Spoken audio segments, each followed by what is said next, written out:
Thank you. Dr. Darshan. Dr. Darshan, please. Oh. شکریہ speaker صاحب. یہ جو ہمارے بھائی نے بات کی تھی رمیش لال نے, یہ بات یہ ہے کہ یہ صرف ایک جگہ کا مسئلہ نہیں ہے, فورس کنورژن کا. آپ دیکھیں ابھی تک وہاں پہ کوئی ڈاکیومنٹس پیش نہیں کیا گیا آرتی کے سلسلے میں. وہ بچی گھر سے اغوا ہوئی, 5 دن تک پتہ ہی نہیں چلا. ایس پی سے بات ہوئی, آئی جی سے بات ہوئی, لیکن کہیں سے بھی کوئی پتہ نہیں چل رہا تھا. جب وہ واپس آئی, آپ ظلم یہ دیکھیں کہ جو رکھوالی کرتے وہ بھی, جو پولیس ہے وہاں کی, وہ بھی ہم سے کوآپریشن نہیں کر رہی تھی. جب وہ واپس آئی تو رشتہ داروں سے ملنے نہیں دیا گیا, سیدھا کورٹ میں جا کے ان کو پہنچا دیا. چلے وہ بھی ٹھیک ہے, لیکن وہاں پہ کچھ تو ہونا چاہیے اس کے پاس.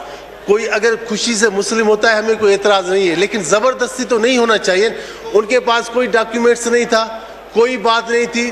2 دن پھر دارالعمان بھیج دیا گیا, لیکن اس کے بعد پھر 5 دن کا. اور بات یہاں پہ ختم نہیں ہوتی اسپیکر صاحب. سندھ میں تو بہت سی زیادتی ہو رہی ہے. اس کے پہلے میں ایک آپ کو بتاؤں, وہاں پہ ایک ہمارا مندر ہے, وہاں پہ ہالانی شریف, ہالانی میں, وہاں پہ جو گھر ہے وہ مندر کے اندر ہے.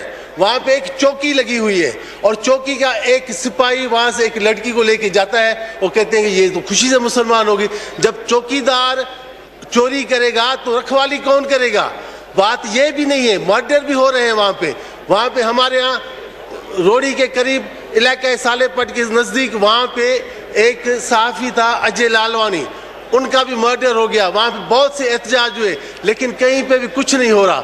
میں آپ سے یہ ریکویسٹ کرتا ہوں, خدا را یہ چیزیں, میں صرف یہ بھی پوچھتا ہوں آپ سے, آپ کے KPK میں کیوں نہیں ہوتا؟ وہاں تو دور دراز علاقے ہیں, پہاڑی علاقے ہیں. بلوچستان میں کیوں نہیں ہوتا؟ وہاں بھی پہاڑی علاقے ہیں. لیکن یہ سندھ اور پنجاب میں کیوں ہو رہا ہے؟ یہاں پہ میری آپ سے ریکویسٹ ہے, یہ ایسا قانون بنایا جائے جو یہ زیادتی ہو, اور یہ انڈیپینڈنٹ انکوائری ہو.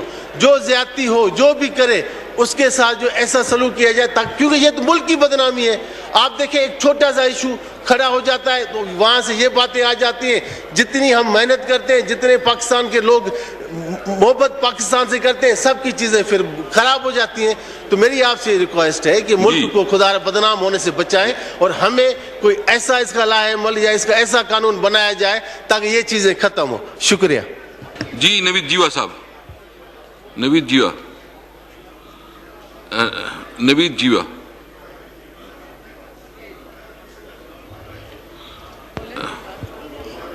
شکریہ جناب اسپیکر. میرے معزز اراکین اسمبلی نے, میرے بھائیوں نے, کھیل داس نے, رمیش لال نے, لال چند نے, ڈاکٹر درشن نے, ہم نے ایک انتہائی حساس معاملے کی طرف موجودہ ایوان کی توجہ دلائی ہے.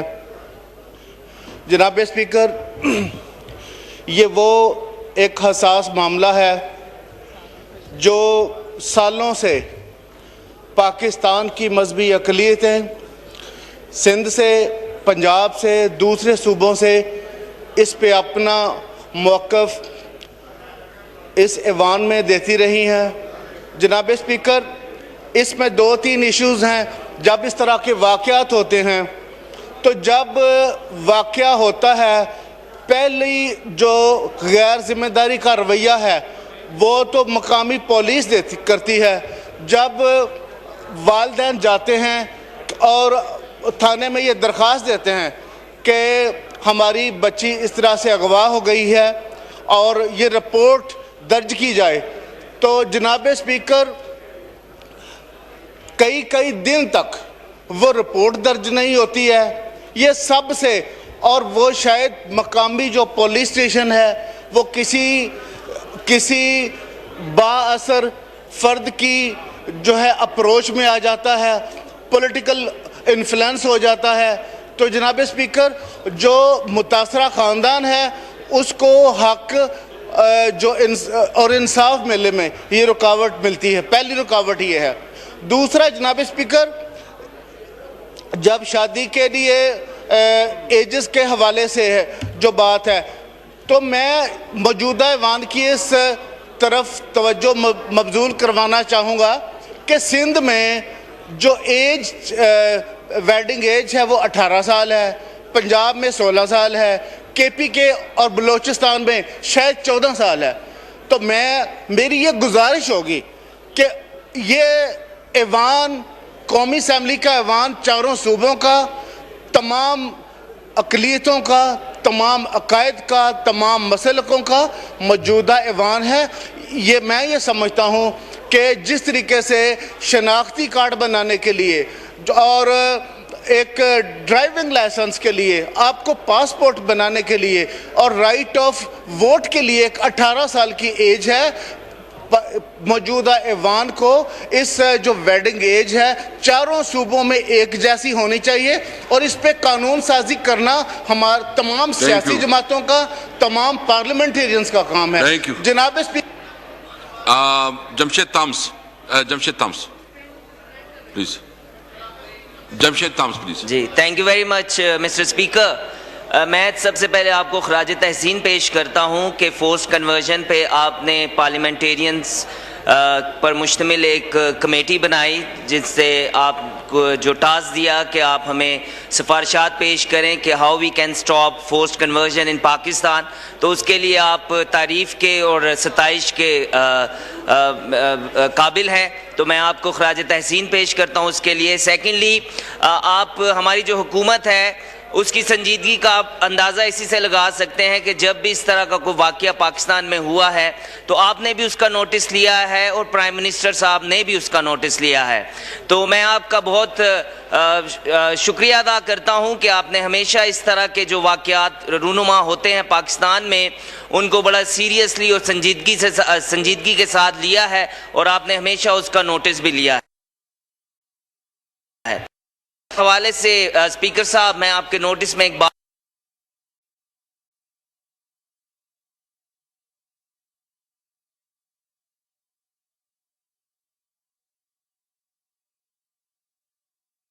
ہمارے چرچز کو بہت سارے مشکلات کا سامنا کرنا پڑ رہا ہے کچھ عرصہ سے. آپ جیسا جانتے ہیں کہ چرچز بہت سارے چیریٹی ورک بھی کر رہی ہیں، جس میں اولڈ ایج ہاؤسز وہ چلا رہے ہیں، آرفنیجز چلا رہے ہیں، چیریٹی سکولز چلا رہے ہیں، اور یہ سارے جو پروجیکٹس ہیں یہ فورن فنڈنگ کے ذریعہ سے ہوتے ہیں. لیکن کچھ عرصہ سے ہمارے چرچز کو بہت زیادہ اس میں چیلنجز کا سامنا کرنا پڑ رہا ہے، فورن فنڈنگ ان کو نہیں آ رہی. And churches have never been found involved in terrorism, یہ آپ بھی جانتے ہیں. اور پاکستان کا 60% حصہ ہمارے ایک مسیحی جو لیڈر تھے ایس پی سنگھا اور ان کے ساتھیوں کے ووٹ کے ذریعہ سے ہوا، جس کو ہم پنجاب کہتے ہیں. تو برائے مہربانی آپ اس کو دیکھیں، اور ہمارے چرچز کو جو مشکلات کا سامنا ہے فورن فنڈنگ کے حوالے سے اس کو آپ دیکھیں. تھینک یو سو مچ. جی علی محمد خان صاحب پلیز. اسپیکر صاحب آپ کا بہت شکریہ. یہ بہت امپورٹنٹ ایشو ہے فورس کنورژن کا، اور آپ کو یاد ہوگا کہ آپ ہی کی مہربانی سے جو یہاں ہم نے پارلیمنٹری کمیٹی بنائی، جب وزیر اعظم پاکستان جناب عمران خان صاحب کو ہمارے مائنورٹیز کے جو ہمارے آنریبل ممبرز ہیں لال چند مالی صاحب اور جے پرکاش بھائی، تھامس بھائی اور دوسرے، انہوں نے یہ بات کی، اور میرے خیال میں کراچی میں یہ بات ان کے گوش گزار کی گئی تھی، اور وزیر اعظم صاحب نے پھر ہدایات دی کہ فوری اس پہ آپ فورسڈ کنورژن پہ ایک پارلیمنٹری کمیٹی بنائیں. اور اس حکومت کے اچھے کاموں میں سے ایک یہ بھی ہے کہ فورسڈ کنورژن کا یہ ایشو جناب اسپیکر صاحب زمانے سے ہے، لیکن عمران خان صاحب جو ہیں انصاف کی بات کرتے ہیں، اور اس بنیاد پہ جو رائٹس ہمارے نان مسلمس پاکستانیز کو ہمارا آئین سگنیفائی کرتا ہے، گارنٹی کرتا ہے، اس کے لیے یہ کمیٹی بنی. اس نے تندہی سے اپنا کام بھی کیا. اس کے چیئرمین جناب انوار الحق کاکڑ صاحب جو سینٹر ہیں، انہوں نے اس کو پریزائڈ کیا، اور کچھ مواقع پہ وہ سندھ بھی گئے، اور جتنے بھی اس میں آنریبل ممبران تھے تمام جماعتوں سے، انہوں نے اپنی پارٹی ایفیلیشن سے اٹھ کے صرف اس مسئلے کو حل کرنے کے لیے اپنا کردار ادا کیا. اس میں ہماری محترم ممبر جناب شرین مزاری صاحبہ بھی آتی تھی، وہ اس کی ممبر ہیں، اور اس میں ایک ڈرافٹ لیجسلیشن بھی پروپوز ہو گئی بھی ہے. اب اس میں میری دو آپ سے ریکویسٹ ہیں جناب، کہ سینٹ کا الیکشن ہونے کے بعد کچھ ممبران صاحبان ریٹائر ہو گئے، ہمیں کچھ نئے ممبران اس میں ریکانسٹیٹیوٹ کرنے ہیں. چیئرمین صاحب جو ہیں وہ آلریڈی موجود ہیں، وہ ان کی سینٹرشپ بھی ہے انوار الحق کاکڑ صاحب کی، لیکن کچھ ممبران اس میں اور ہمیں چاہیے. تو اس میں لیگل معاملات دیکھ لیے جائیں گے. اگر ضرورت ہوئی دوبارہ بھی اس کے لیے موشن موو کی جا سکتی ہے. ادروائز آپ کا اختیار ہے کہ آپ اس میں ممبران کو ریکنسٹیٹیوٹ کرانے کے اپنے آرڈرز دے دیں. نمبر 1. نمبر 2, میں نے وہاں بھی یہ بات کی تھی اور آج ایوان کے فلور پہ بھی یہ بات کرنا چاہتا ہوں کہ یہ جو ہمارے مائنورٹیز کے ایشوز ہیں یہ ون ٹائم نہیں ہے, یہ کنٹینیوسلی آتے رہتے ہیں. اس لیے ہمیں یہ کمیٹی کنٹینیوسلی ایکٹیو رکھنی ہوگی. تو میری ریکمنڈیشن یہ ہے کہ جیسے ہی یہ پارلیمنٹری کمیٹی آپ ریکنسٹیٹیوٹ کرتے ہیں تو اس میں آج والا ایشو جو کیلداس بھائی نے اٹھایا ہے اس کو وہاں بھیج دیں. ہمارا دین جو ہے اسلام امن پہ مبنی دین ہے, انصاف پہ مبنی دین ہے. قرآن کریم میں اللہ کریم فرماتے ہیں کہ لا اکراہ فی الدین, there is no compulsion in religion. آپ کسی کو زبردستی اسلام پہ کنورٹ نہیں کر سکتے. تو جہاں ہم نے یہ خیال رکھنا ہے کہ کسی کو زبردستی کنورٹ نہ کریں, وہاں یہ بھی خیال رکھنا ہے کہ کوئی کنورٹ ہونا چاہے تو اس کو زبردستی روکا بھی نہ جائے. تو اس کے لیے بجائے اس کے کہ کسی جگہ پہ کسی فورمز پہ جو ہے مستند ڈیبیٹ ہو, بات ہو اور اس ایشو کو جانچا جائے, اگر اس کو ہم پارلیمنٹری فورمز پہ ڈسکس نہیں کریں گے جس طرح آج ہوا ہے, اچھا کام ہوا ہے, تو اس سے پھر معاملات خراب ہوتے ہیں. میری ریکمنڈیشن دوبارہ یہ ہے کہ اس کیس کو آپ اسی کمیٹی میں بھیج دیں اور اس میں کچھ ممبران اگر ریٹائر ہو گئے تو ریکنسٹیٹیوٹ کر دیں تاکہ وہ parliamentary committee on fourth legislation جو وزیر اعظم صاحب کے حکم پہ, ان کی ڈائریکشن پہ آپ کی مہربانی سے بنی تھی, وہ دوبارہ اپنا کام شروع کر لے. بہت شکریہ. اس میٹر کو کنسرن کمیٹی کو ریفر کرتے ہیں اور میں آپ سے یہ بھی ریکویسٹ کروں گا کہ آپ خود اس کو پرسو کر لیں. جو اس کے لیے ضروری اقدامات ہے سینٹ کے ساتھ بات کر رہی ہوں یہاں جو بھی وہ خود آپ کر لیں. جی پلیز ریاض پیرزادہ صاحب پلیز, اس کے بعد آپ